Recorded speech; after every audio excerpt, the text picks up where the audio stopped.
여러분, 자녀 방의 가구 배치가 그들의 심리에 엄청난 영향을 준다는 거 알고 계셨나요? 특히 컴퓨터 책상을 문 열었을 때 바로 모니터가 보이도록 배치하면 자녀는 끊임없이 불안감에 시달릴 수 있습니다. 그 이유가 뭔지 아세요? 안녕하세요 시청자 여러분, 최지웅 대표입니다. 오늘은 우리가 일상 속에서 자주 고민하는 좁은 집에 대해서 얘기해 보려고 합니다. 많은 분들이 집이 좀 더 넓었으면 좋겠다라고 생각해 보신 적 있을 거예요. 사실은 우리가 넓은 공간을 선호하는 건 아주 자연스러운 본능입니다. 예전부터 인류는 생존을 위해서 공간을 선택할 때 안전함이 가장 중요한 요소였거든요. 그 중에서도 외부로부터 보호받는 것이 굉장히 중요했습니다. 예를 들어서 초기 인류는 자신을 위협할 수 있는 포식자로부터 벗어나기 위해서 동굴처럼 외부의 위협을 차단할 수 있는 공간을 찾아야 됐어요. 또 가혹한 기후 변화로부터 몸을 보호할 수 있는 안전한 피난처가 필요했죠. 그래서 벽과 천장이 있는 동굴 같은 공간에서 생활하게 되었습니다. 하지만 여기서 끝이 아니에요. 넓은 시야를 확보하는 것도 굉장히 중요했어요. 주변의 상황을 빠르게 파악하고 다가오는 위협을 미리 감지해야 됐기 때문에 넓은 공간을 선호하게 된 거죠. 진화 심리학자들의 말에 따르면 우리의 뇌는 이런 넓은 시야를 통해서 더 많은 정보를 처리하고 이 외부의 위협들을 예측할 수 있도록 진화했다고 합니다. 이것은 초기 인류가 동굴 밖에서 생활할 때도 마찬가지였습니다. 이 넓은 영역을 탐색하고 자원을 찾으면서 생존을 위해서 이동해야 됐기 때문에 이 넓은 공간과 자유로운 이동 경로가 필수적이었습니다. 결국 우리가 넓은 공간을 갈망하는 건 단순한 욕구가 아니라 우리의 DNA에 각인된 본능이라는 거죠. 지금 우리가 살고 있는 현대의 개방형 구조를 보면 알 수 있듯이 우리는 벽을 좀 최소화하고 거실, 주방, 식당을 하나로 연결하는 구조를 좋아하잖아요. 이런 방식이 주는 탁 트인 느낌, 그 심리적인 효과가 굉장히 큽니다. 우리는 보통 이제 방은 나만의 공간이기 때문에 안전하다고 느낍니다. 하지만 가구 배치에 따라서 심리적으로 불안감이 증폭될 수도 있어요. 자녀방 가구 배치할 때 왜 우리 이제 자녀가 공부하는지 안 하는지 확인하려고 문을 열면 바로 컴퓨터 모니터가 보이게 배치를 하잖아요. 그렇게 되면은 자녀의 심리가 계속 불안함에 시달린다고 합니다. 왜 그럴까요? 바로 내가 시야에서 주도권을 잃었다고 느껴지기 때문이에요. 내가 뭘 하고 있는지 바로 들킬 수 있다는 생각이 들면 불안해지죠. 넓은 시야가 확보될 때 우리는 더 안전하다고 느끼는 거죠. 물리적으로 넓은 공간에서 오는 편리함과 시야가 트여있을 때 느끼는 개방감, 그리고 넓은 시야를 확보했을 때 느끼는 안정감, 이 세 가지가 우리가 넓은 공간을 선호하는 이유를 설명해주는 중요한 요소입니다. 그렇다면 편리함이라는 건 무엇일까요? 앞에 이제 이야기한 초기 인류를 다시 한번 생각해보면 답을 찾을 수 있습니다. 그 당시에도 한 공간에서 여러 가지 업무를 처리해야 될 필요성이 분명히 있었을 겁니다. 사냥하고 난 다음에는 그 고기를 요리해야 됐고, 식사 후에는 잠을 잤어야 됐죠. 때로는 이제 무리와 함께 회의를 하기도 했을 겁니다. 이런 다양한 기능들이 하나의 공간에서 이루어져야 됐던 겁니다. 사실 지금의 현대도 다르지 않아요. 우리가 거실에서 TV를 보고 그 다음에 대화를 나누고 식사를 하는 것처럼요. 한 공간에서 여러 가지 일을 처리할 수 있다는 것, 이게 바로 편리함입니다.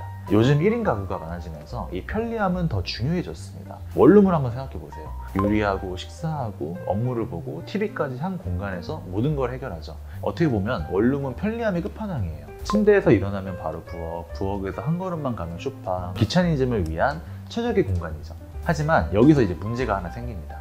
이 개방감과 안정감이죠. 이 원룸처럼 좁은 공간에서는 개방감을 느끼기가 쉽지가 않아요. 공간이 좁으니까 시야가 막혀서 답답함을 느끼게 되고 안정감도 확보하기가 어려워요. 예를 들어서 이제 음식을 조리할 때 냄새가 방에 퍼지고 환기 문제가 계속 생기면 이게 요리를 한 건지 아니면 불을 피운 건지 알 수 없을 정도로 눈이 매운 경우도 종종 있잖아요. 여러 가지 일을 한 공간에서 편리하게 해결할 수 있어야 되긴 하지만 동시에 시야가 트여서 개방감을 느끼고 쉴 때는 안정감을 확보할 수 있는 공간이어야 되죠. 결국 밸런스가 맞는 공간을 어떻게 구성하느냐가 핵심이에요. 물론 이제 공간이 너무 좁으면 한계가 있겠지만 20평대부터는 구조와 디자인을 어떻게 바꾸느냐에 따라서 좁은 공간도 훨씬 넓게 느껴질 수 있습니다. 근데 이제 그 전에 우리가 좁은 공간을 좀 다른 시각에서 살펴볼 필요가 있어요. 보통 좁은 공간이라고 하면은 다들 어떻게든 넓혀야 돼 라고 생각하시잖아요. 근데 꼭 그렇지만은 않아요. 저번 영상에서 소개했던 철학자 가스통 바슐라르는 좁은 공간이 오히려 안식처 같은 느낌을 준다고 설명하기도 했어요. 잘 생각해보면 좁은 공간이라고 했을 때 이제 다락방이나 옷방, 이제 작은 방이 떠오르는데 이런 공간들은 심리적으로 아늑함과 안정감을 준다고 해요. 어린 아이들이 이제 부모님한테 혼나면 옷장으로 숨거나 아니면 책상 밑으로 들어가는 경우도 있죠. 일종의 이제 피난처예요. 이런 공간은 외부와 차단된 장소로 보호받거나 안정감을 느끼는 공간의 역할을 해요. 그래서 이제 우리는 두 가지를 알아야 되는 거예요. 좁은 공간을 넓게 만드는 방법도 필요하고 좁은 공간을 그대로 잘 활용하는 방법도 알아두면 좋죠. 이 공간의 크기보다 중요한 건 어떻게 활용하느냐입니다. 좁은 공간을 어떻게 활용할 수 있을까요? 사실 이제 그 활용 방법은 무궁무진해요. 서재, 음악 감상실, 아니면 뭐 홈시어터, 독서 공간 등 이제 각자의 취미와 취향에 따라서 다양하게 활용할 수 있죠. 이런 공간들은 특히 아늑함에 초점을 맞추면 좋아요. 여기서 좀 재미있는 사례가 하나 있어요. 이 외국인들은 한국에 오면 한강의 텐트 문화를 굉장히 신기하게 여긴다고 해요. 넓은 한강공원이 있는데 왜 텐트 안에 들어가 있는 거야? 라고 이제 물어본대요. 그들이 봤을 때는 아름다운 한강의 풍경과 이런 선선한 바람을 그대로 즐기는 게 더 좋을 것 같지만 한국 사람들은 그 텐트 안에 들어가 있는 걸 더 좋아하죠. 한국은 자신만의 공간이 굉장히 부족한 나라예요. 게다가 점점 개인주의적 성향이 강해지면서 사람들은 뭔가 이제 나만의 공간을 원하게 되었죠. 텐트는 좁지만 안락한 피난처가 될 수 있는 거예요. 이 외부와 차단되고 나만의 아늑한 공간을 만드는 거죠. 여러분들이 가장 궁금해하시는 건 아마 좁은 공간을 어떻게 넓게 활용할 수 있느냐일 것 같아요. 저희 이라드 디자인에서도 항상 이 문제를 해결하기 위해서 여러 가지 방법들을 사용하고 있는데요. 첫 번째는 공간을 나누지 않고 사용하는 것이 중요해요. 보통 이제 현관, 거실, 주방을 구획화해서 디자인하는 경우가 많은데요. 통일된 통행면으로 디자인하면 훨씬 넓어 보일 수 있게끔 만들 수 있습니다. 예를 들어서 저희가 이제 얼마 전에 시공했던 잠실 파크리오 현장 같은 경우는 현관이 굉장히 짧았어요. 그래서 현관과 거실 바닥을 동일한 톤으로 맞춰서 현관이 좀 이어질 수 있게끔 그런 느낌을 주었습니다. 그리고 또 이제 화이트 톤 같은 밝은 톤을 활용하는 것도 많이 이제 알려진 방법이죠. 근데 이제 화이트 톤이라고 해서 모두 다 하얗게 칠할 필요는 없어요. 크림색, 아이보리 같은 다양한 밝은 색도 섞고, 그 다음에 이런 밀도감도 좀 넣어주고, 가구나 소품에 다른 포인트를 주는 것도 좋은 방법입니다. 다음은 저희가 좀 자주 사용하는 방법인데요. 거울이나 바리솔, 조명, 유리 이런 것들을 활용하는 방법이에요. 이 부분들은 저희 홈투어 영상에도 많이 나오는 방법이라 참고하시면 좋겠는데, 대표적인 예로 몇 가지만 설명드리면, 방금 앞서 얘기했던 잠실 파크리오 같은 경우는 바리솔을 사용해서 깊이감을 강조했어요. 그리고 이제 분당 권영마을은 팬트리장을 거울 유리를 사용해서 좀 세련된 디자인에, 그리고 시각적으로도 넓어 보일 수 있게끔 디자인하였습니다.